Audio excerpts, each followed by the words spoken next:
Les mutilations génitales féminines demeurent une réelle préoccupation en Côte d'Ivoire. L'ONG Les Orchidées Rouges veut contribuer à l'éradication de cette pratique. Les membres de cette ONG ont initié un atelier de renforcement des capacités au profit des communautés et des jeunes en vue de les impliquer dans la lutte contre ce phénomène à Bouaké.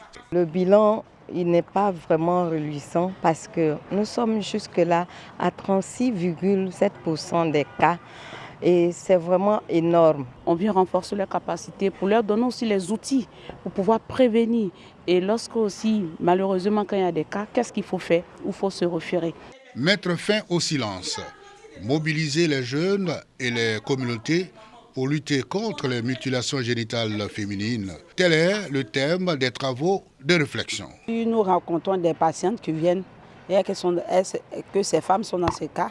Nous allons les sensibiliser, leur dire que cela n'est pas bon. En plus de l'atelier de renforcement des capacités, une projection de films et une caravane de sensibilisation ont rythmé les activités de l'ONG Les Orchidées Rouges. Outre Bouaké, les villes telles que Korogo, Tabou, Danané et Ferkessédougou ont accueilli la caravane de sensibilisation sur les mutilations génitales féminines.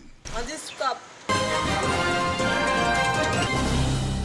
Tienko, dans le département de Minignan, le village de Kumba est désormais doté d'une ambulance. Le véhicule qui facilitera l'évacuation des malades vient soulager le centre de santé de la localité dont l'ambulance était hors d'usage. C'est un don de la mutuelle de développement de Kumba présidée par Lassina Fofana. En dehors de la santé, le foyer des jeunes de Kumba, doté de 3 salles de réunion et équipé de 50 chaises, est offert par le maire de Tienko, Doumbia Yakuba, aux habitants du village. Les bénéficiaires ont exprimé leur reconnaissance aux donateurs et formulé des prières à son endroit. Le foyer des jeunes et l'ambulance, 2 dons qui contribuent au bien-être de la population de Kumba.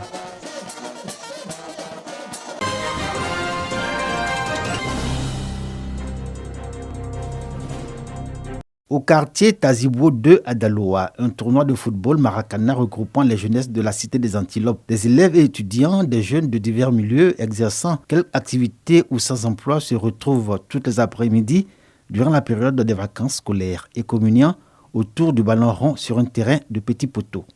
Garçons et filles viennent à ce rendez-vous, chacun avec sa motivation et ses attentes. C'est pendant les vacances seulement qu'on peut organiser ces tournois. Voilà, parce que dans les autres moments, ils vont à l'école. Nous, les filles, pendant les vacances, il n'y a pas de loisirs en tant que tel pour nous. Si les filles, généralement, ne sont pas actrices des compétitions, elles expriment leur talent ailleurs, en attendant la rentrée des classes. Dans certaines familles à pouvoir économique faible, celles-ci optent pour un job de vacances ou s'investissent dans des activités génératrices de revenus pour préparer leur retour à l'école qui, progressivement, retrouve ses droits. Si la rentrée arrive, je peux me retrouver à 100 000, bien 200 000 pour pouvoir aider les parents, pour pouvoir aussi payer mes cahiers, mes livres. Il y a déjà des dispositions du ministère qui encouragent l'école à dérouler un programme dans le sens de l'entrepreneuriat, en initiant des activités génératrices de revenus aux côtés des adultes pour aussi apprendre et avoir des bénéfices. Des cas qui sont légion autant que celui de cette jeune fille. Admise en classe de première dans un établissement à Yamoussoukro, elle a consacré ses vacances scolaires à aider sa mère dans les tâches ménagères à la maison, mais également à tenir son petit restaurant en bordure de route au quartier 220. Ce qui frappe, Flore est employée de sa mère pour la circonstance et rémunérée pour sa présence permanente. Quand ça arrive, elle a un mois. Quand elle finit devant, je lui donne 1000 francs par jour. Pour ne pas que non, elle soit manquée d'argent, et puis les garçons aussi, ça fait que je ne peux pas la laisser comme ça. Et les chaussures là, EPP. Pour l'école, moi je m'occupe de ça. Moi, mon genre de vacances, ça consistait à vendre de la nourriture, comme le porc au four. Et puis les soirs, je taille de l'orange. Pour les 3 mois, il pourrait avoir au moins 60 000, 70 000. Des élèves en vacances exerçant ici et là quelques petits boulots dans la perspective de la reprise de l'école. Une tendance qui s'est bien établie mais que certains parents n'approuvent pas au point d'interdire l'initiative à leur progéniture. Ce petit garçon à Yamoussoukro, féru d'électronique, envisageait de se faire recruter dans un atelier de réparation des téléphones portables et d'ordinateurs. Aujourd'hui, il regrette que ses parents aient opposé un refus catégorique à son projet. Le camp où j'étais parti faire, c'était loin de nos maisons.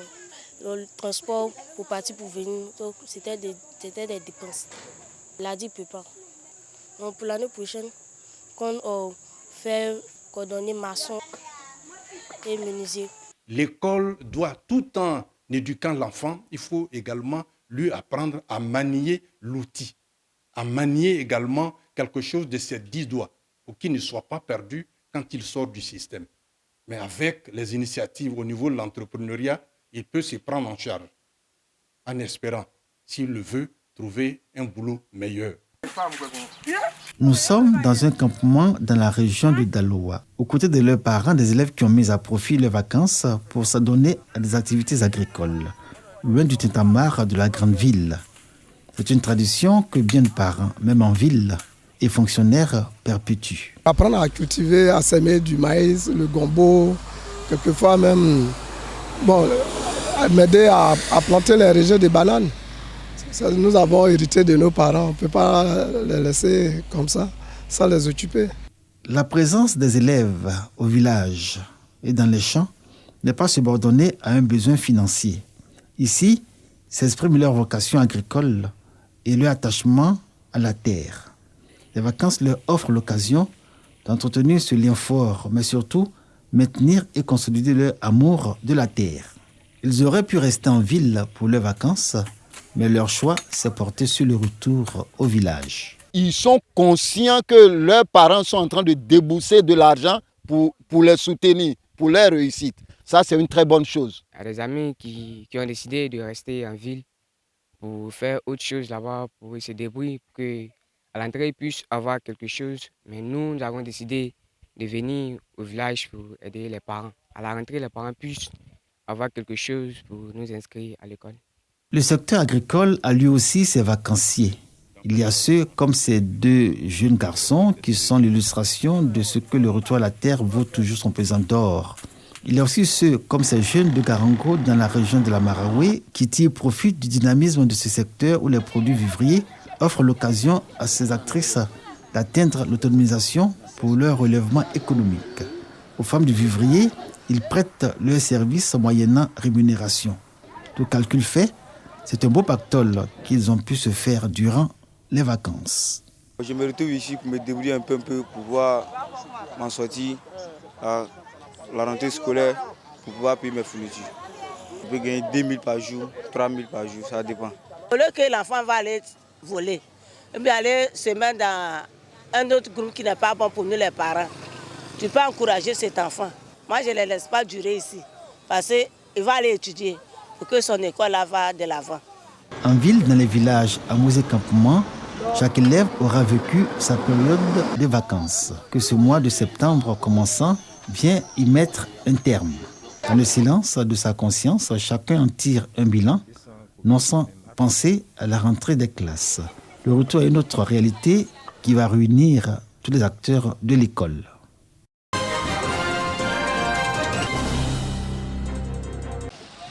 Dans la cuisine de l'école hôtelière de Grand Bassam, des chefs cuisiniers et des restauratrices sont en compétition. Ils sont venus des régions de la Mé, de l'Agnibitiassa et du Sud Comoé. Ils prennent part en présence des membres du jury à la présélection du Festival de la cuisine ivoirienne qu'organise le ministère du Tourisme. Les candidats ont présenté au concours des plats de différentes régions de la Côte d'Ivoire. Les délibérations du jury ont donné vainqueur pour le concours des chefs Vio Gildas et pour les restauratrices Charlène et Krabé. J'ai présenté le taleux du pêcheur qui est composé du langouste, de calamar et gambas, crevettes, crabes et le poisson. Pour une première fois, ça n'a pas été facile avec stress et autres, mais Dieu a permis que je sois le vainqueur. Talé du pêcheur, voilà, accompagné de la tiéké huile rouge et du riz blanc. Je l'ai fait avec du poisson bien frais, voilà, des très bons poissons de la lagune ébrouillée et des crabes d'eau douce. Ce concours s'inscrit dans le concept Sublime Côte d'Ivoire lancé par le ministère du Tourisme. Objectif, positionner le pays dans le top 5 des destinations les plus attractives d'Afrique avec 5 millions de visiteurs internationaux à l'horizon 2025. Les mets locaux, ce sont nos identités, c'est le savoir-faire de nos mamans et nous avons le devoir de pérenniser tout cela. Alors, le petit conseil que je pourrais leur donner, c'est d'accepter de faire ces plats, de proposer ces plats à la clientèle afin que tout Ivoirien lambda, tout étranger, tout touriste puisse voir combien de fois la Côte d'Ivoire est riche gastronomiquement parlant. La présélection a bénéficié du soutien du Conseil régional du Sud Comoé et de la préfecture de Grand-Bassam. Les 2 lauréats représenteront les 3 régions à la finale de la 2e édition du Festival de cuisine prévu pour se tenir les 12 et 13 septembre à San Pedro. La présélection a donné l'occasion au ministère du Tourisme de remettre aux hôteliers du Sud Comoé leur agrément technique et professionnel. C'est le petit bouton là, non? Ah, on dirait pour moi là, c'était chair de coq.